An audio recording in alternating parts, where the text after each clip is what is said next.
नमस्कार.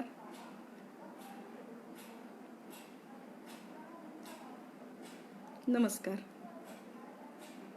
आवाज येतोय का? कन्फर्मेशन दिली तर मी पुढे चालू करते.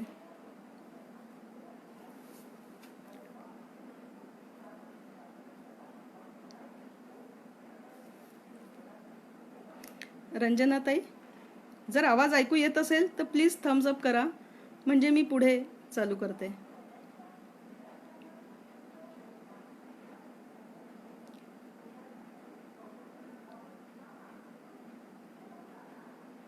आवाज येतोय का?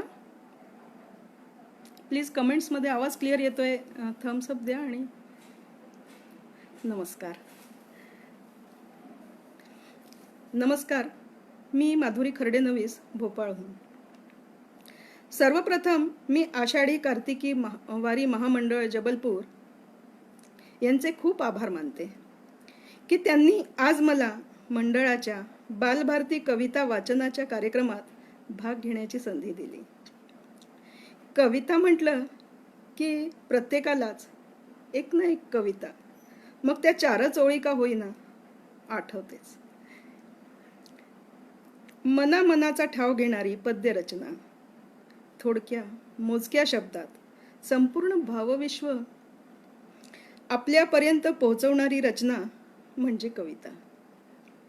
गद्य रचनेचा आपला एक महत्त्व आहेच, पण कविता म्हणजे अगदी तान्हे मांडीवरचे बाळाचे अंगाई तिथपासून तर जीवन प्रवास संपूर्ण होईपर्यंत, अगदी शेवटच्या घटकेपर्यंत, रामाचे नाव घेईपर्यंत ही कुठल्या ना कुठल्या रूपात आपली सोबतीण असतेच. आषाढी कार्तिकी महामंडळाचे मला अजूनही एक आभार मानायचे आहेत आणि धन्यवाद द्यायचे आहेत की या प्रकल्पामुळे आज मला माझे बालपण स्मरून दिले. मला मराठी माध्यमातून मी शिकले नाही, पण माझी आई लहानपणी आम्हा भावंडांना खूप कविता सस्वर ऐकवायची. तिला कविता अतिशय प्रिय होती. आणि तीच नव्हे तर तिचे सगळे भावंड म्हणजे माझे मावशी आणि मामा अगदी कविता वेडे होते. पाठांतर म्हणजे इतकं पाठांतर होतं कवितेचं की ते भेंड्यासुद्धा फक्त कवितांच्या खेळायचे. त्यामुळे मी त्याच वातावरणात वाढले आणि कविता ऐकत ऐकतच मोठे झाले. कविता ही माझ्या अगदी हृदयाच्या जवळची म्हणजे एक बाब आहे. तर आज या माध्यमातून मला माझ्या आईलाही श्रद्धांजली देण्याची संधी मिळाली, त्यासाठी मी खरोखर मंडळाचे खूप खूप खूप आभारी आहे. धन्यवाद. आज मला आठवते, माझी आई नेहमी मला, आम्ही लहान होतो तेव्हा ऐकवायची कवी बी यांची प्रसिद्ध कविता गाई पाण्यावर काय म्हणून आल्या. ही कविता म्हणजे एका निर्धन पित्याचे हृदयच जणू. आपल्या चिमुकल्या दुखावलेल्या, कदाचित मातृविहीन अशी कन्येची काय म्हणून समजूत काढावी ते पित्ताचे हृदयच जाणते. आणि ती अजाण निरागस कन्या फक्त गावी जातो हे शब्द ऐकूनच तिचे सगळे दुःख विरून जातात. खरंच डोळ्यात टचकन पाणी येत होतं. ही कविता ऐकून आजही येते. तर प्रस्तुत आहे कविता गाई पाण्यावर काय म्हणून आल्या. गाई पाण्यावर काय म्हणून आल्या, का ग गंगा यमुना हिया मिळाल्या. उभय पितरांच्या चित्त चोरटीला, कोण माझ्या बोलले गोरटीला. विभा विमला आपटे प्रधानांच्या. काहीतरी नेटचा प्रॉब्लेम झाला वाटतं, मी परत सुरू करते. गाई पाण्यावर काय म्हणून आल्या, का ग गंगा यमुना हिया मिळाल्या. उभय पितरांच्या चित्त चोरटीला, कोण माझ्या बोलले गोरटीला. विभा विमला आपटे प्रधानांच्या. अन्य कन्या श्रीमान कुलीनांच्या गौर चैत्रीची तशा सजून येती, रेशमाची पोलकी चिटेलेती. तुला लंकेच्या पार्वती समान, पाहुनिया होवो निसाभिमान. काय त्यातील बोलली एक कोण, आहा आली ती पहा भिकारीण. पंक संपर्के कमळ का भिकारी, धूली संसर्गे रत्न का भिकारी. सूत्र संगे सुमहार का भिकारी, कशी तू ही मग मजमुळे भिकारी. लाट उसळोनी जळी खळी व्हावे, त्यात चंद्राचे चांदणे पडावे. तसे गाली हासता तुझे व्हावे, उचंबळुनी लावण्यवर वहावे. नारी मायेचे रूप हे प्रसिद्ध, सोस लेण्याचा त्यास जन्मसिद्ध. तोच बीजांकुर धरी तुझा हेतू, विलासाची होशील मोगरी तू. तुला घेईन पोलके मखमलीचे, कुडी मोत्यांची फूल सुवर्णाचे. हौसबाई पुरवीन तुझी सारी, परी आवरी हा प्रलय महाभारी. प्राण ज्यांच्यावर गुंतले सदाचे, कोड किंचित पुरविता नाही त्यांचे. तदा बापाचे हृदय कसे होते, नये वदता अनुभवी जाणती ते. देव देतो सद्गुणी बालकांना, काय म्हणूनी आम्हास करंट्यांना. लांब त्याच्या गावास जाऊनिया, गूढ घेतो हे त्यास पुसवनिया. गावी जातो ऐकता त्याच काली, पार बदलून ती बालसृष्टी गेली. गळा घालून करपाश रेशमाचा, वदे येते मी पोर अज्ञवाचा. गळा घालून करपाश रेशमाचा, वदे येते मी पोर अज्ञवाचा. धन्यवाद. आता दुसरी कविता आठवते मला, ती कवी नारायण वामन टिळक यांची. ही कविता ऐकताना माझ्या डोळ्यातून घळाघळा पाणी वाहत असे आणि मी हट्ट करून आईकडनं ही वारंवार ही कविता ऐकून घेत असे, अत्यंत करून. पृथ्वी वृत्तात ही कविता लिहिली गेली आहे. एक सुस्वर पक्षिणीचा शिकारी वध करतो, पण ती पक्षिणी एक आई पण आहे. आपल्या पिलांना शेवटचा घास भरविण्यासाठी ती धडपडत त्यांच्या जवळ जाते आणि पिलांना या संसाराची, या नरजातीची क्रूरता सांगते. आपल्या रक्तबंबाळ शरीराने पिलांसाठी केलेली मऊ मऊ शय्या खराब न हो म्हणून ती घरट्यातही जात नाही आणि तिथेच वृक्षाखाली देहत्याग करते. कवितेचे शीर्षक आहे केवढे हे क्रौर्य. खूपच करुण कविता होती आणि अजूनही वाचताना मला खूप भरून येत आहे.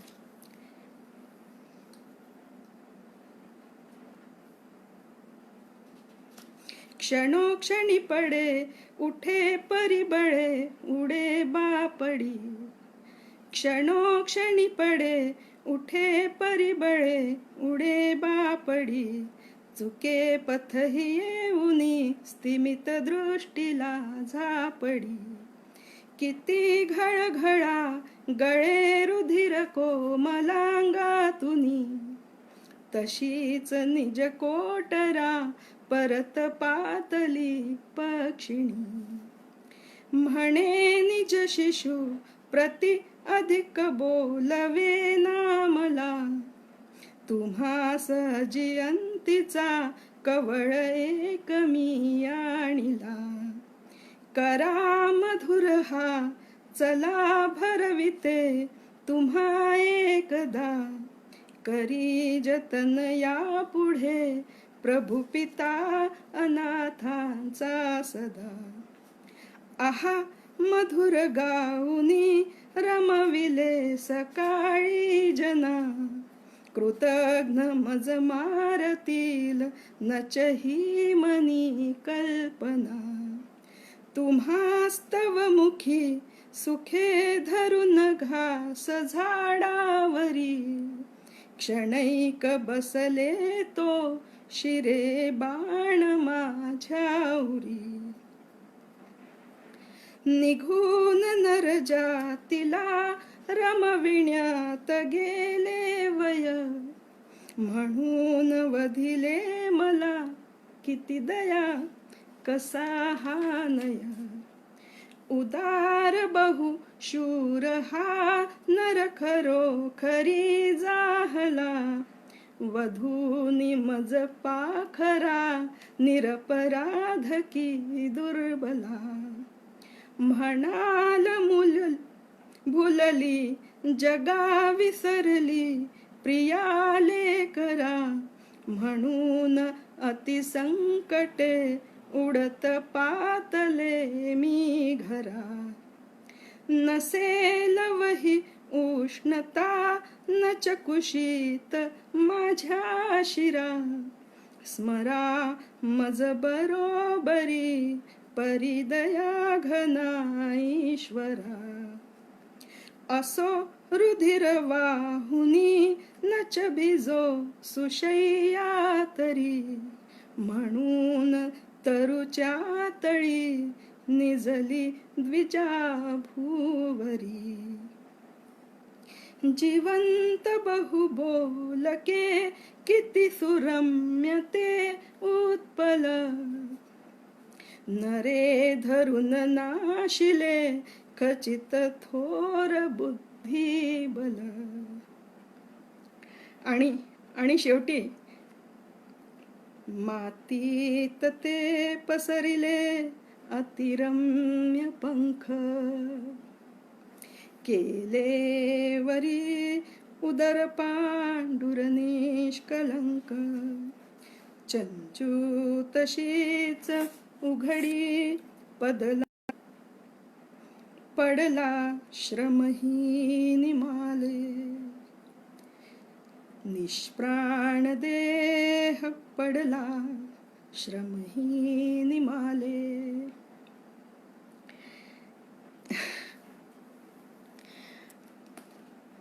तिसरी कविता बालकवींची अनंत ही प्रस्तुत करते.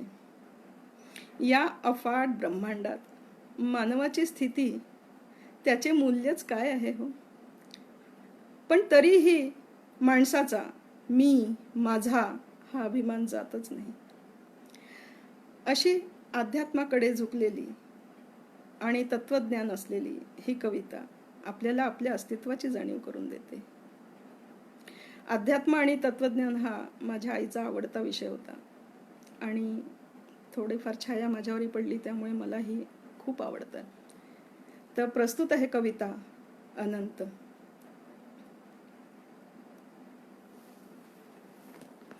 अनंत तारा नक्षत्रेही अनंत या गगनात, अनंत तारा नक्षत्रेही अनंत या गगनात, अनंत दीप्ती अनंत वसुधा हे शशी सूर्य अनंत.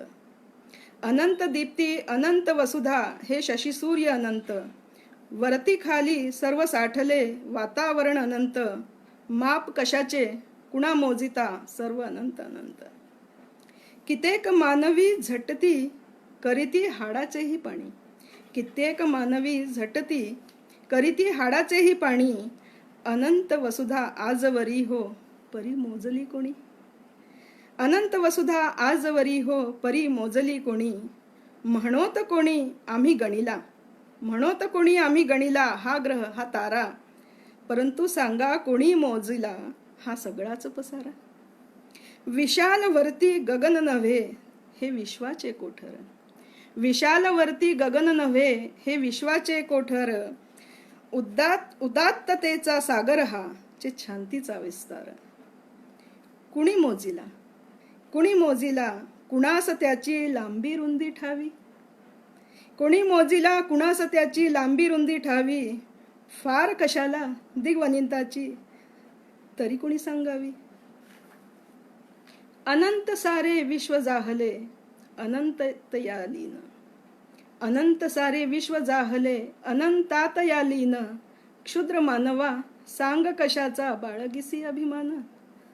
क्षुद्र मानवा सांग कशाचा बाळगिसी अभिमान. तव वैभव हे तुझे धनी. तव वैभव हे तुझे धनीही. हे अत्युच्च महाल. जातील का गगनास भेदुनी. जातील का गगनास भेदुनी. अनंत का होतील. तुझ्या कीर्तीचे माप गड्या का काळाला मोजील. तुझ्या कीर्तीचे माप गड्या का काळाला मोजील. ज्ञान तुझे तू म्हणशी जाईल कुठवर जाईल. मी माझे या वृथा कल्पना. मी माझे या वृथा कल्पना. तू कोणाचा कोण. कित्येक गेले मी म्हणता. कित्येक गेले मी म्हणता या चक्री चिरडून. कित्येक गेले मी म्हणता या चक्री चिरडून. धन्यवाद. परत एकदा खूप खूप खूप धन्यवाद आषाढी कार्तिकी वारी महामंडळ जबलपूर यांचा आणि सर्व पदाधिकाऱ्यांचा. नमस्कार.